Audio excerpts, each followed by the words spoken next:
Hi, my name is Ricky, and welcome back to episode number 7 of Share Your Story. Share Your Story is all about men and women sharing the story with us. No matter if you were a combat medic or a cook on a ship, active or veteran, we want to hear about it. Check description for more information on how to apply. My next guest is from America. Her name is Virginia. Hi, Virginia, and thank you so much for joining me. Hi, Recky. I'm so glad to be here. Thanks for having me on your show. It's totally my pleasure. This one is a bit different, this episode, because you served, but you also published a book. Okay? That's true, right? That is absolutely true. I've published a few books. Oh, yeah. Um, yeah, I've published a few books, and I'm the author of The Soldier's Guide to PTSD. Yeah. And the subtitle is A No Shit Guide to Reclaiming Your Life. I've also written Acknowledge and Heal, which is a women's focused guide to PTSD. Yeah. And we have workbooks and books that go along with both of those. So I'm really passionate about talking about military mental health and making mental health accessible to everyone. And I'm gonna say that right now. Everyone who's listening will get an audio free copy of the audiobook of the Soldier's Guide to PTSD, right?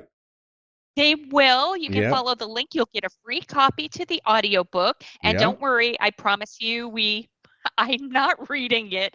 Kelly Tager is the speaker, and she is a professional voice actress who is phenomenal. So you will get a copy of the audiobook to download. And there is the website, the Soldier's blog is available. There's a newsletter. Of course, you got your socials: Facebook, Instagram, Twitter, TikTok, and you can buy the book like a physical. And yeah, all is available for everyone who's listening at the moment. There is links for everything when it comes to that, so that's perfect. But we're gonna start. We're gonna start with your time in service. So I want you to go back as far as you want to, of course, Virginia. Like how, when, and why did you join the service? I want to hear everything. Well, thank you so much, Recky. I appreciate that. So I enlisted in 1997, and I don't do math in public, but that was a really long time ago. And I did it because I wanted to go to college. In the US, college is hardly free and not very accessible. And I wanted to continue my education, so I enlisted. And years later, I'm an Arabic speaker, among other things, and I enlisted to be an interrogator, which is pretty unique and now pretty infamous within the US Army. And I served 3 combat tours, really enjoyed my time while I was in the military. But when I got out of the military, I was not okay. So it's about 2008 after my third deployment, and I had an incident at work. I was living overseas. I lived in Germany at the time. And I had an incident at work in which I had a bit of an anger outburst, and I was voluntold to go see somebody in mental health. Yeah. And I was really excited about that, Recky. I knew there was something wrong, but I didn't know what it was. I was drinking a lot. I was chronically suicidal. I was blowing up my perfectly amazing marriage, my great relationships, my great job. And I knew that I was not okay, but I didn't know what it was. And so I had the opportunity to go and talk with an Army colonel at the military hospital. And yeah, he was what we in the US Army call a slick sleeve, which means that he didn't have a combat patch, which was pretty unusual back in 2008.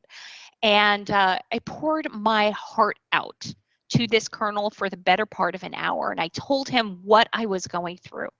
And at the end of our time together, he looked right at me and he said, Virginia, I can tell that you are really struggling, but there's nothing I can do to help you if you can't be honest with me. And I was pretty confused by that statement. So I asked him to clarify, and he sighed. He said, Oh, Virginia, we all know women don't serve in combat. Oh, Yeah, that went wow. over legit. And To make a long story longer, I was escorted out of the building. I didn't take that very well. Who would? And What a dick. I'm sorry. what I'm a sorry. dick. Yeah. Thank you. So Thank he you said for that. He said that. He actually said that. But yeah, but you're he not allowed said to it. feel this way because women don't serve in combat. So Women get don't over serve it. it. Get over Yeah. it. Right. Oh my And lord. and that was it was a slap. Thank you for saying so, Recky, and thanks for breaking the wall. What a dick. Yeah. Yeah. Here I am, what, 14, 15 years later, and I'm still pretty bitter about it. Because it wasn't just being kicked while I was down. I was Yeah. already suicidal. I was already having hallucinations and not handling what was really a textbook, very classic case of PTSD. I wasn't handling it well already. But what made it a slap in the face for me, Recky, was that I was kicked down by another service member, Yeah. by somebody who was also actively serving. And that just it made everything for me went from bad to worse. This colonel diagnosed me with what we call a personality disorder, meaning basically he just said, you know what, it's Yeah. all in your head, Yeah. and you just need to go home and knit something, or I don't know, make a Yeah. flower arrangement or do something more feminine. It was really oof. And at that moment I realized that I had to make a decision, because I knew that if I didn't figure out what this was, like what was going on with my head, that I was going to die. Yeah. I was going to die. Either I was going to kill myself, which was the most likely outcome, or I was just going to go crazy and end up in an insane asylum. And I did not know what to do, but I knew that if I didn't get help, I was going to die. And so I went back to school.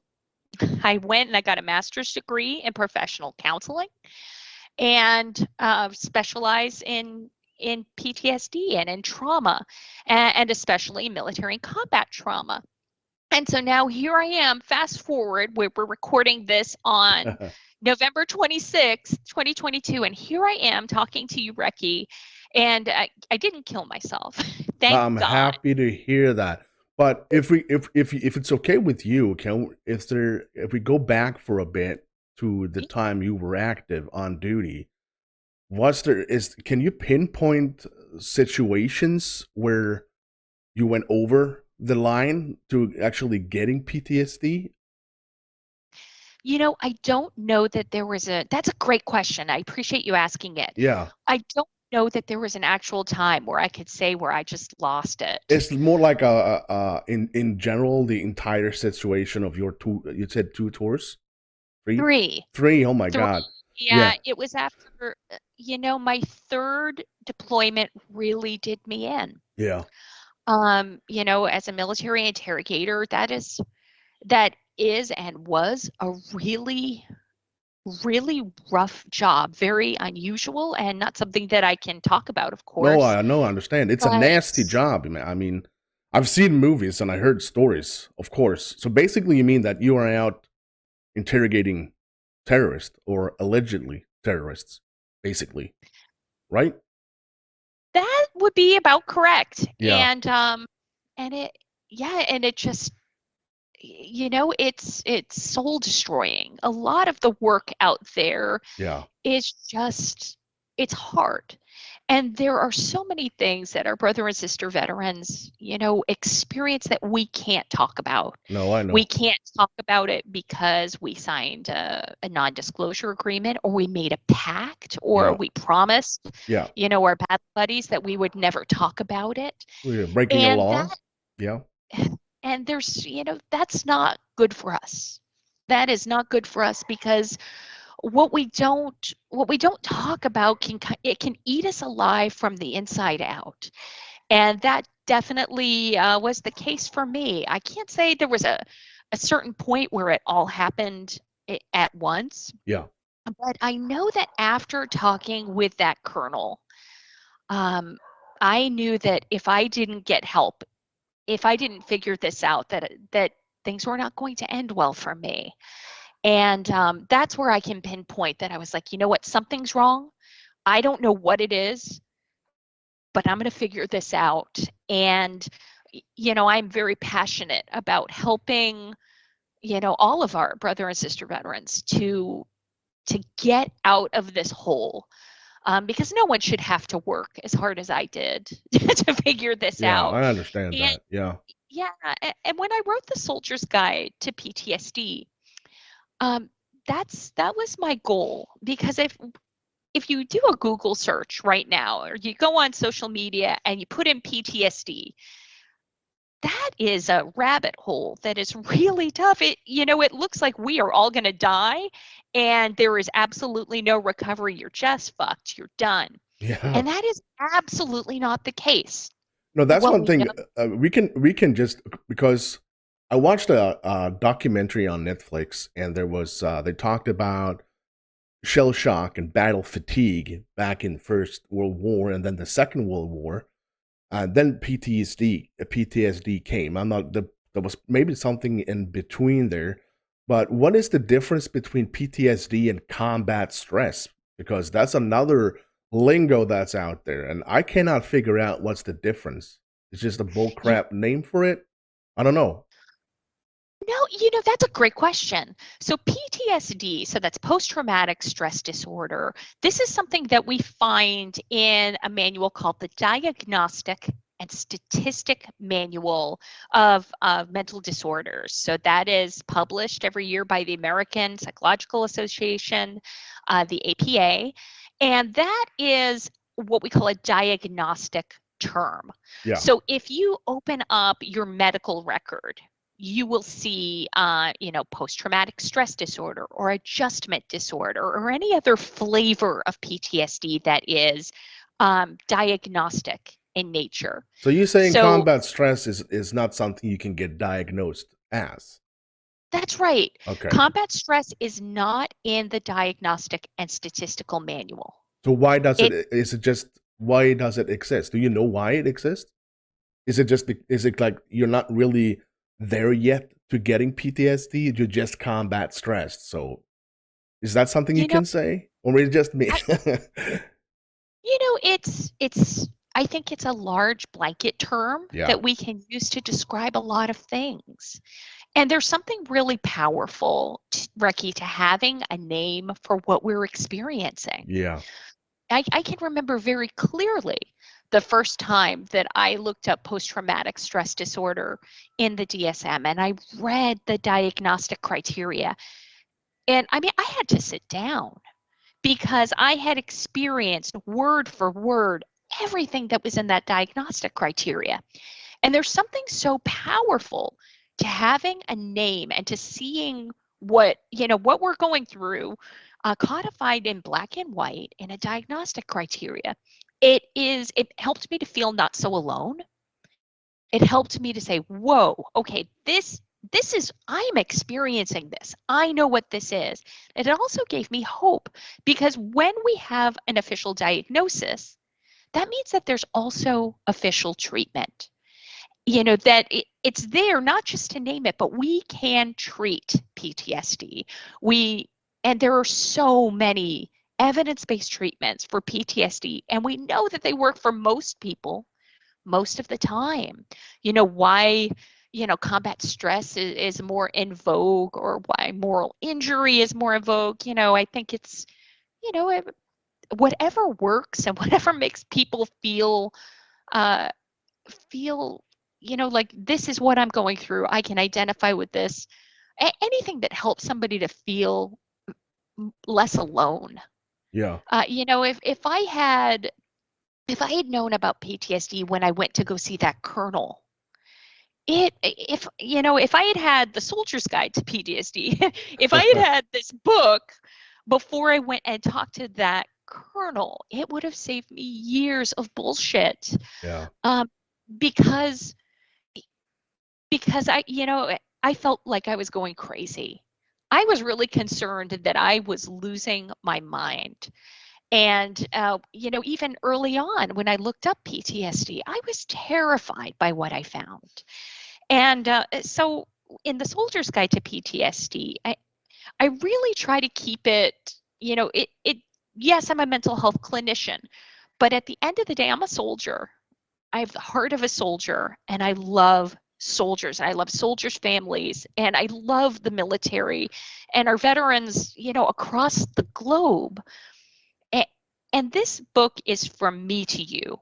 This is from one soldier to another. And because I think it's so important to be able to understand these very complex diagnostic, psychobabble words. Yeah. All of these, what does it mean, PTSD or combat stress? And to be able to explain that in a way that we can digest, that it doesn't feel like it's somebody talking at me, just some doctor droning on and on. I want to feel like I'm understood, and I want to, in the Army, I had a non-commissioned officer, a sergeant in NCO, who used to always ask me, hey, Cruz, are you picking up what I'm putting down? And I love that expression because it's so important. People can put out information, but am I able to understand it? Am I able to pick up what you're putting down? Because if I'm not able to, you're wasting your time. I like that expression. I do too. Yeah, that's And gonna stick for me. I'm gonna see if I can translate it into Swedish. Not now. I love I'm it. gonna do it later. Yeah, but one thing, of course, I listened to the book. There's a lot of bull crap about PTSD as well. And is it true? You said this in the book, but there's actually people or doctors that think that PTSD is not curable at all. It's something that'll Oh, stick with you for the rest of your life. But that's bullshit. that is so much bullshit. And but it's such a prevalent rumor and so many people believe it, that it can really stop us from getting started. This idea that PTSD has no cure. So you can add to that, I'll always have PTSD. I'll never get better. The Yeah, symptoms could go away, but it'll always be there. And these are really powerful beliefs. They're widely held, and it discourages discourages people from even getting started. But that is not the truth. There are several evidence-based treatments for PTSD that are approved, and they're widely accessible. They've been proven to work for most people most of the time. And even for people who are what we label, what clinicians label as treatment resistant, meaning that they've tried some methods of treating their PTSD, but it hasn't worked. yeah. We have even more evidence-based treatment. I mean, my gosh, in the US, they've literally spent billions, with a B, billions of dollars studying PTSD and ways to recover from it. So we use what we call evidence-based treatments. And so evidence-based treatments are studied. So this is a counseling method, or just like medications, they're studied um, using thousands of research participants, research subjects, thousands, over a very long period of time, years, decades. And a study is published, and in what we call a peer-reviewed scientific journal. It's then looked at by other scientists, other research, replicated to make sure that it does in fact work, because we don't want to just give anybody access to our brain if we're not sure that it's going to work. And so these evidence-based treatments, like prolonged exposure therapy or cognitive processing therapy or EMDR, they have been proven to work for most people most of the time. And even for folks who are treatment resistant, we're, billions of dollars, decades of research. We have MDMA assisted therapy, psychedelic assisted therapy, the stellate ganglion block, different faith based therapies. We know what works. And we know what doesn't work. What doesn't work is not talking about our symptoms and not getting help. But if we believe change is possible, we want to change, and we're willing to do whatever it takes to get there. we absolutely can be treated for PTSD. But yeah, the rumors that I write about, Recky, in the Soldier's Guide to PTSD, those aren't just rumors that I've heard from soldiers or from veterans. These are rumors that I've heard from other licensed mental health professionals across the spectrum. And that is very disturbing Yeah. to But me. why is that? Are they just don't they You have the know, proper education for the knowledge? Because I heard, like I said, I listened to the book and there was a talking about. Let's see if I actually heard this DSM-5 because that's a diagnostic, and you said it before when we started. But right. you're talking about DSM-4 is like if we go into a doctor's office and you're going to talk about your PTSD and you see that he has all his fancy diplomas and all this bull crap he has on his wall, and if you do not see the DSM-5, I don't know, authorization, whatever it is, or knowledge, you just leave. Is that what you're talking about? Because if I go in there and I see that he has no knowledge about DSM-5, he's not going to be able to help me. I think it goes a little further than that. Yeah. You know, the reason why the DSM-4 went to the DSM-5 in 2013. Oh. And this is really important for us to know because a lot of veterans were diagnosed or maybe not diagnosed with PTSD before then. I mean, 2013, that was 20 minutes ago. That was very recent. And so if you've sought treatment for your PTSD, but before and the definition changed significantly from the DSM-4 to the 5. It changed a Okay. lot. So if you sought treatment before 2013, you know, things have changed. I would So I mean, you're encourage talking you. about a good. I mean, if you now after when the DSM-5 came, new things happened. So if now is the time to actually try the treatment again. Okay. You are Yeah. exactly right. Okay. So And it's not about the lack of knowledge from doctors. It's just research had come far on how to treat you it. I think so. A lot of research Yeah. has happened in the last 10 years. And moreover, I really encourage your listeners to see a specialist and not a generalist. And I want to explain why. So when it comes to mental health, just like with physical health, with medical doctors, we tend to specialize. So, for example, I handle combat stress, PTSD, combat related stress disorders, and I really don't do anything else very well. I'm going to just be very honest with Yeah. you. Yeah. Yeah. I'm a, You're talking about being a I, specialist.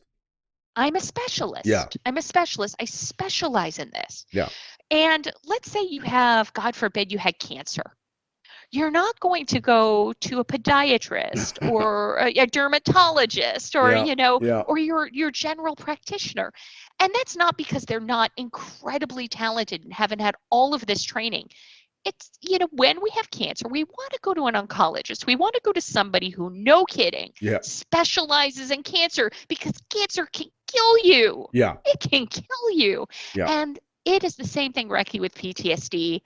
PTSD can kill you. It can kill you. We could kill ourselves.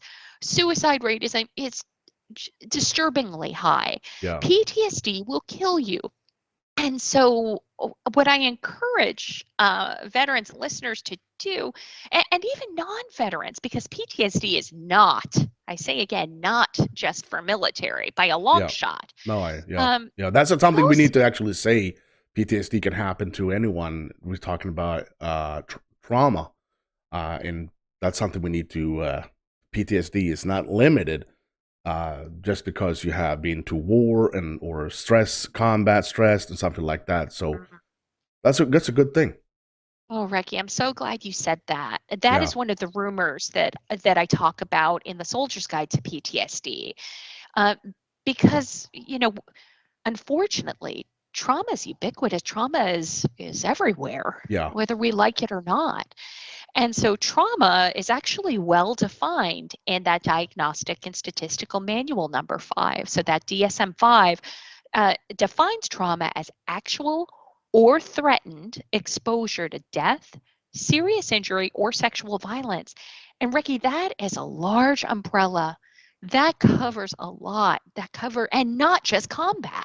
Yeah. So that covers folks who are survivors of childhood abuse, or survivors of being trafficked, or survivors of uh, of of sexual assault, of you know very of violence. I mean, my of serious illness, accidents. Yeah. Gosh, It's a I bit. mean, the It's list could go huge. on. It's It huge. It's really. and all of us deserve to recover. Yeah. Yeah, definitely. But how widespread is PTSD if we limit it to military or combat stress? How big is it in the United States now? Because 2013, I'm not sure about all the dates and years, but there was a time where United States was very active down in Afghanistan. There was a lot of servicemen and women down there, and they all came home. How is it now? I mean, it's 2022. How is it now? Is it Well, still a big thing? Is it still widespread? How is the suicide rate now? Has it gone down? Is it the same? it has gone down, not significantly, but it has reduced, per the latest studies, which just came out a couple months ago. But it's so prevalent that in the US, I can talk to anyone, a civilian, military, and I can say 22 a day. And everyone knows what that means. And here in the US, that is the number of military and veteran suicides that we have per day in the US, per day. And that I can go to a medical conference, I can go to, an ashram or a church or a synagogue, I can go to my local community meeting, and I can say 22 a day, and everyone knows what I'm talking about. Yeah. And that's not okay. No, it's That not. is not okay. And I work with veterans and with soldiers active duty, and not just of these latest wars, Iraq and Afghanistan. I also work with veterans of the Vietnam War, and it it's it's really sad. It's definitely shaped, I think, our society. It's shaped our psyche. We all of your listeners probably know what PTSD is, Yeah. and have read articles about it. You know, in the Army, we say, we have this expression: if it's not an acronym, it's not real. And that's a joke because, in the Army, we just have an acronym for everything. And that's really sad. But the acronyms that we have now that we have to use all the time: MST, military sexual trauma. This happens so much, we have an acronym for it. Wow. That's not okay. What the hell? What the hell, indeed, Recky? That's completely new to me. How is Wow, I need to sort that word in my head because I cannot wrap it around. You know, Say it again. military sexual trauma, MST. And, as research communities and military mental health professionals, we have that as an acronym, and we have for, gosh, too many years now. If it's not, we say if it's not an acronym, it's not year. We have PTSD, we have MST, um, you know, moral injury. It's not an acronym yet, but that's a institutional betrayal, combat stress. We have all of these kind of euphemistic terms that all mean that the same thing, that service members are being really messed up by from a mental health perspective by their experience. And it's a challenge. It certainly is a challenge here in the US and unfortunately internationally. Yeah. I'm just shocked that that's a thing. That's actually a thing. That's completely new to me. But today, from a Swedish point of view, here in Sweden, basically, if I go to the doctors, I have to pay 25, $30. and I will get basically the treatment I want or need. Maybe not want or need, but there's no extra cost for me. So if anyone just goes to the goes to the doctor and he's gonna get treated for PTSD, is it how much is it? Is it no? Oh, Yeah. well, in the U.S. for military service members, we have something called the Department of Veteran Affairs, and that is medical care Oh, for veterans specifically. So, and thankfully there are a lot of veterans organizations, and there's a lot of money that goes into veteran care. So we have the Department of Veterans Affairs, which has hospitals and clinics all across the US and even overseas. We have what we call the vet centers, which is part of the Department of Veteran Affairs, and that is specifically for treating combat-related PTSD and MST, that military sexual trauma. We have a lot of nonprofit organizations that give money to help service members get help for their PTSD, and and we have a lot of research that is available. And we're always looking for study participants to help us, study the best ways to treat PTSD. So for veteran service members, there are a lot of resources. Now, that unfortunately, that doesn't mean that veterans are taking advantage of those resources. So there is a lot of stigma when it comes to PTSD, and there are a lot of reasons why people won't get help. One of the biggest reasons is because if someone is, let's say they're still active duty, they're still in the military, active duty, actively serving, getting a diagnosis and getting treated for PTSD might mean that you are discharged from the military. Some folks don't get help for PTSD because of what we talked about earlier in your show about, yeah. there are some things that we just can't talk about, maybe because it's classified, or maybe we made a vow or a promise. Um, some folks work in federal law enforcement or local law enforcement and are afraid of the repercussions. What could happen if I get help for my PTSD? And then so there are definitely barriers, but then there's also a lot of fear. What will happen if I talk to another person about the worst experience I ever had in my life? Yeah. What could that mean for me? And that's, it's terrifying, and it should be, and I get it. It is not easy. Even if you're only paying $25, even if you have free access to care, it is not Yeah. easy It doesn't matter. to get Yeah. help. Yeah. I get that. I really do. Uh, like I said, I have been watching a couple of documentaries on different platforms, and there is one that says that PTSD is from a soldier coming home, and is battle hardened. I'm going to use that word, and he has a lot of adrenaline in his body all the time because he's always in the battle. When he gets home, that never leaves. That adrenaline never leaves, and he always seeks that rush. Is that a thing? If you know what It I mean? it is. So that is actually one of the criteria of PTSD. So, those are those re-experiencing symptoms that we talk about, and those intrusion symptoms. So criterion Bravo, those intrusion symptoms. Yeah. So the best way to understand that cluster of symptoms. So let's say an intruder breaks into your home. They break in when you're not ready for it, you're not expecting it, and they take all your stuff. And that is what those intrusion symptoms feel like.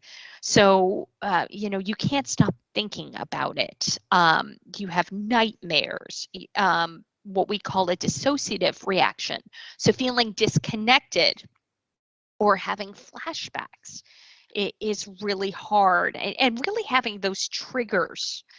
So those are those, something happens, maybe I feel pain, it's internal or external, like I hear a loud noise. And all of a sudden, it brings me right back into that situation. So we have to remember that PTSD is a very normal reaction to a very abnormal set of circumstances. So PTSD is our body and our brain's way of keeping us alive. It's nothing short of miraculous, honestly. And so our adrenal glands are blowing up. It's our autonomic nervous system. It is helping to stay alert, stay alive. Our brain's number one job is to keep us alive. And when we are in a deployed environment, we're getting shot at, or, they're incoming rockets or mortar fire, thank God that happens, because it helps us to fight, flight, or freeze. It helps us to get out of a really dangerous situation or to fight back. But then when we come back home, our brain doesn't know that we are in a safe place. Yeah. Our brain is still in a state of fight, flight, or freeze. Oh, and by the way, we don't get a choice in that. That is billions of years of evolution. Your Yeah. brain will take over Yeah. and make Yeah. that choice for you. But the Army, the Air Force, they, and you remember this from your own service, Recky, they do everything they can through training to make sure that you're not going to freeze and you're not going to run away, but that you fight.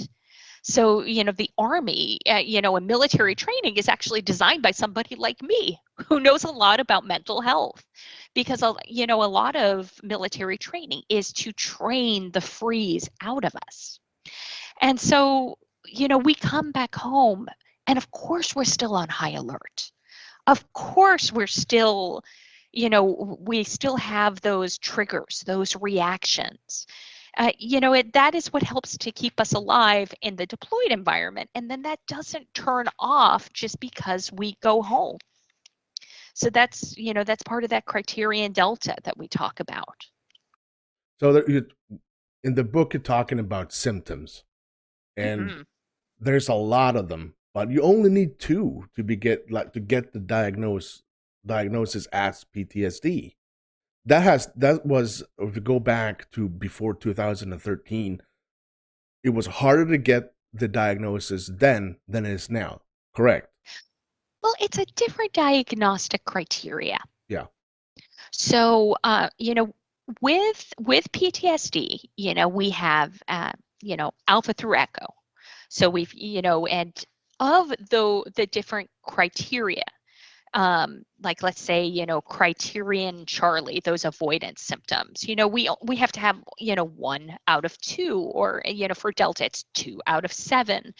And that's a very common clinical error, is, or, even when people are reading the diagnostic criteria, they can say, oh, well, I don't have all of those symptoms. And I said, that's okay, because it says right here in that diagnostic statistical manual number 5 that you only have to have 2 out of 7 or 3 out of 7 or 4 out of 8. We don't have to have every single symptom. Now, unfortunately, a lot of people do. They won the PTSD lottery. They got it all. Yeah. And that just sucks. It just sucks. But that's one thing in the Soldier's Guide to PTSD, I think it's really important for people to, and we do this also in Acknowledge and Heal, a women's focused guide to PTSD. We really break down the diagnostic criteria, because it's written, the DSM that we keep talking about, it's written by clinicians, by psychologists, for psychologists. It's Yeah. written for scientists, it's written for doctors. And it's not very user friendly. It's not friendly for a podcast. It's not friendly No, for no. veterans. It's not Read friendly for listen to the anybody. book. Listen to the book. That's all I have to say, because you're dumbing it down to a level I could actually sit there and understood the entire thing. And that's amazing, because I'm a Swede. What do I know about anything like that? But for me, I knew, I understood. And that is actually, it's a guide, for the love of God. And it's actually working really good. Thank you for saying that. Yeah. I don't think it's dumbed down. Well, I I'm think taking it's away, I'm not, maybe as a bad word by me, but I no, don't not at have a all. PhD. I'm not a doctor. I'm not a physician or a clinician. I'm nothing about that. So if they were talking the way that they in their lingo, if you know what I mean, I wouldn't Yeah, understand anything absolutely. because they have a higher education in that they are specialized, they are trained, highly educated in that field. I'm not. You're exactly right. You're exactly right. And yeah, it's I think it is translated better. Yeah, that's a Sometimes, better word. That's a better word than dumbing it down for the stupid people down there. Yeah, yeah, yeah, yeah. well, I get you're it. we're talking about translation. I mean, Yeah, here, you're talking about, I'm a Swede, and you're right. We're translating it from clinician, psychobabble yeah, jargon. yeah, What on earth are you talking about? Into English, making it something that I can pick up what you're putting down. yeah. I like that. Yeah, Just like that. And I think that's so important. When we're explaining to a child how to do something, or to a friend, or to a neighbor, if you're explaining to me how to fix my car, just say change the oil in my car, hopefully you're not going to use all of these, okay, and I don't know anything about changing the yeah. oil But in my car. So, they will use the bullshit to confuse you. and I get that. Yeah, And, but I want to understand. yeah. And the difference between changing the oil in our car and understanding our PTSD is, if I can't change the oil in my car, it's not going to kill me. I can figure that out. I can take Probably. it to Yeah. someone, and thankfully, I have really intelligent friends who can help me out. But if I don't understand my PTSD symptoms, that could kill me. If I feel shame, if I feel like I'm going crazy, that, and we talk about it very bluntly and honestly in the book, that can lead right to suicide. If we don't have any hope that we can get better, then what's the point? Yeah. That suicide seems like a really good alternative when we don't have hope. And that's what the Soldier's Guide for PTSD is. It's really a love letter from me to other soldiers, to other service members, to folks across the globe, that you know what, there is hope. I mean, Recky, if honest to God, if I can come back from my own PTSD, anybody can. Anyone can. I was a hot mess. I was drinking all the time. I was suicidal. I was so demoralized and so deeply, profoundly damaged. If I can make it out of this, I guarantee you others can. Your listeners can.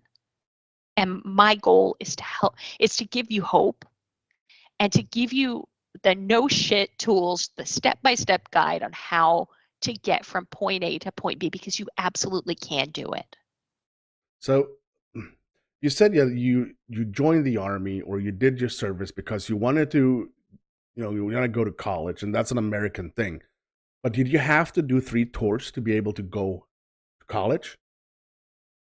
No, not by a long shot. I actually volunteered for 2 and 3.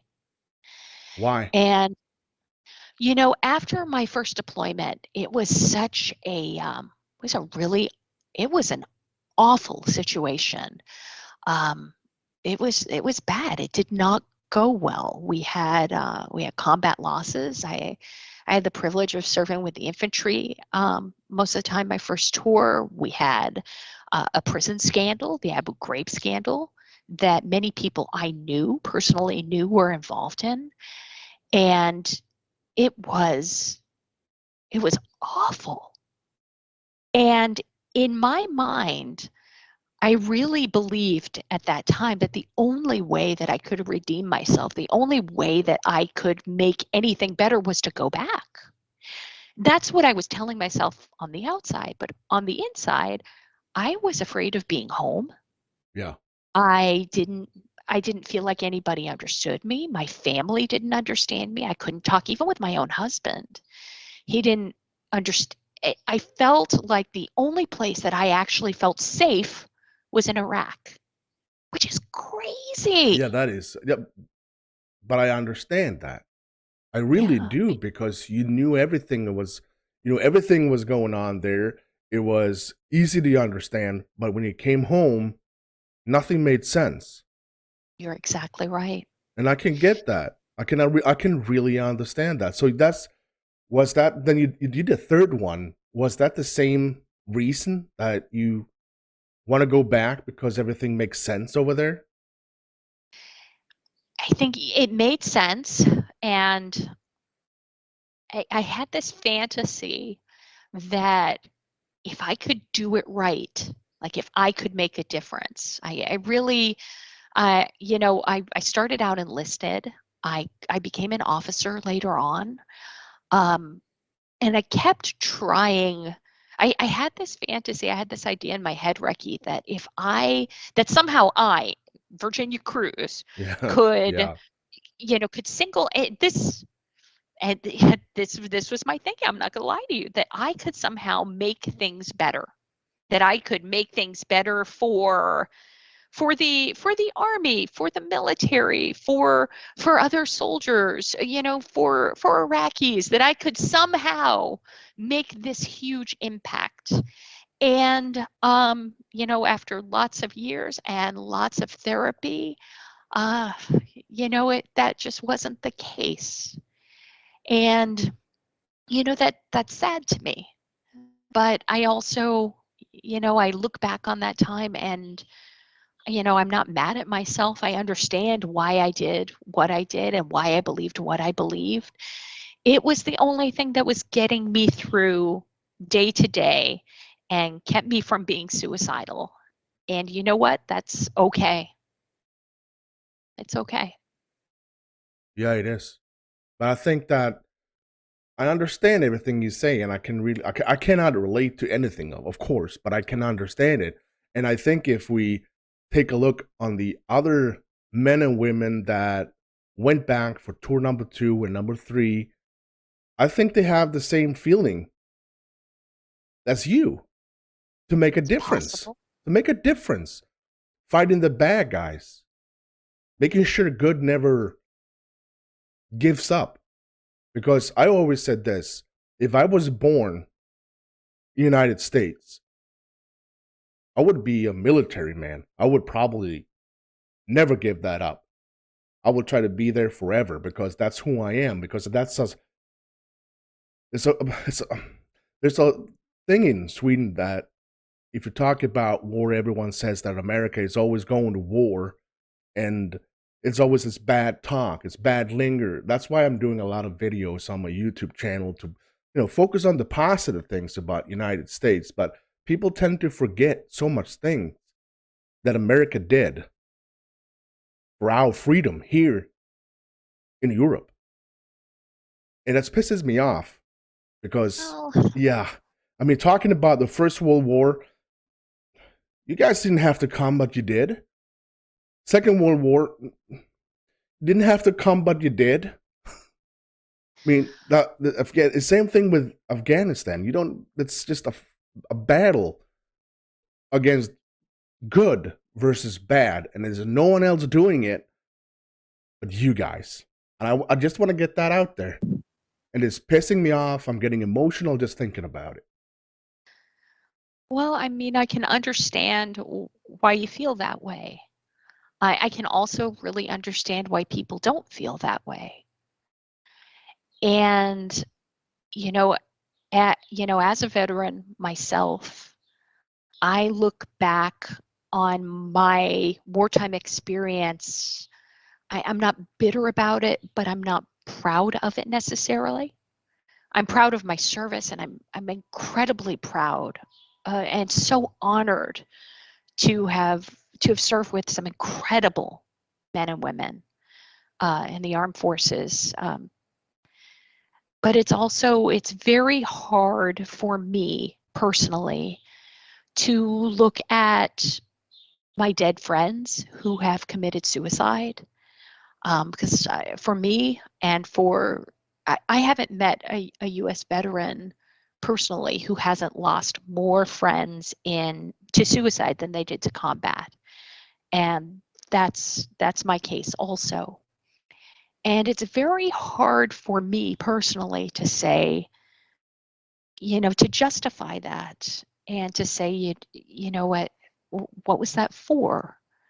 It's, folks who enlist in the military here in the US.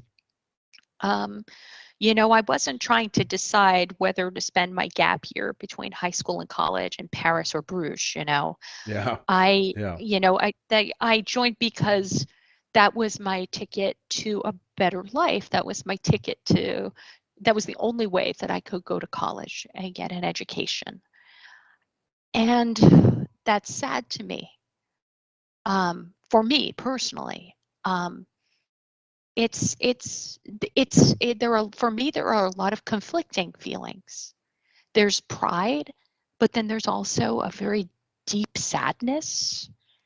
And I think we can hold all of it. I think it can be all okay, but I don't, I don't look at everything as all good or all bad. I try to look at it for me personally as, wow, that could have been done a little differently, and it didn't. And there's nothing I can do to change the past, but it is my privilege now that I get to serve other veterans and civilians and non-veterans who are really struggling with their symptoms, and to give them hope. And for me, that's what keeps me going, is that hope. I hope that makes sense. Yeah, yeah, it sure does.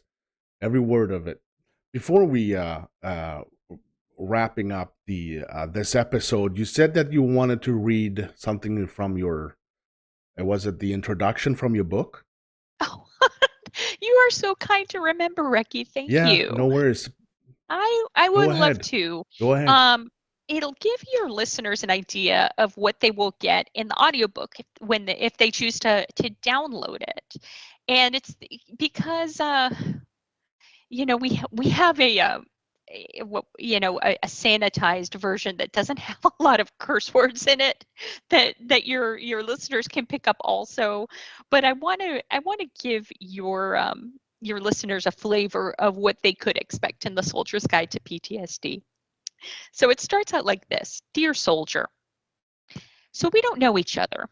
The only thing I know is that you've picked up this book and for the moment you're reading it. I appreciate that. Talking about PTSD, that's my thing. After my third deployment, I was definitely not okay, and nobody knew how to help me. Not my chain of command, my doctors, my family, or me. I worked hard to get better, and I made a lot of mistakes along the way. Eventually, I got my master's degree in mental health counseling, and I started teaching troops.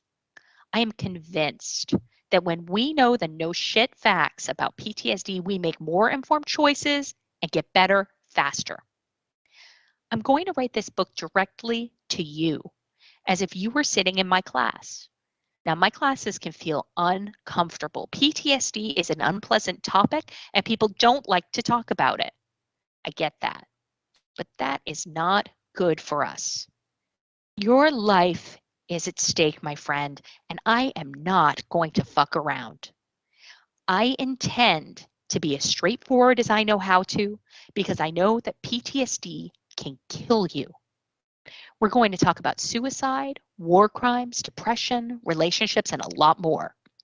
See, I'm one of those therapists who came to the profession later in life, and I'm not here to waste your time. I'm going to teach you everything I wish I knew when I started my own journey. And while you're not going to like it, it's probably what you need to hear. Listen, I know that PTSD is an ass kicker, and I realize that you might not be up to reading a book. But maybe you could try this one. I'll keep it short. Another reason I wrote this book is that many service members know they have PTSD, but they don't know what to do about it. Maybe we believe lies like PTSD never goes away, and we feel hopeless. This book might find its way into the hands of somebody who never knew help was out there, and it may show them where to find it. Now, one last thing. I swear, I'm not, I, I want to say that up front because a lot of folks are uncomfortable with coarse language, and that is completely okay, and I respect it. This really is not the right book for you. Now, listen, I don't swear because I'm trying to be cool or provocative. I'm not trying to hurt your feelings or make you feel sad on the inside. Fact is, not swearing is inauthentic for me. And because nothing less than your life is at stake, I'm not going to apologize for what I have to say. There are a lot of great guides out there for civilians and clinicians, but this book is for service members. It's from one soldier to another, from me to you. Because if someone had given me this book back in 2005, it would have saved me years of bullshit. Yours sincerely, Virginia Cruz. Thank you for allowing me to read that, Recky.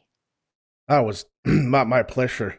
I love that intro. And of course, anyone who wants a free copy of the audiobook, links available in the description, and go get it. And if you want to check out more things that Virginia did, there's a bunch of social medias out there. Go check it out. Virginia, thank you so much for being my guest on my podcast. Recky, thank you for caring about what we're doing. I really appreciate your time. I enjoy this in a good way, in a bad way at the same time. Anyone who's listening, thank you so much. We see you in the next episode. Stay safe.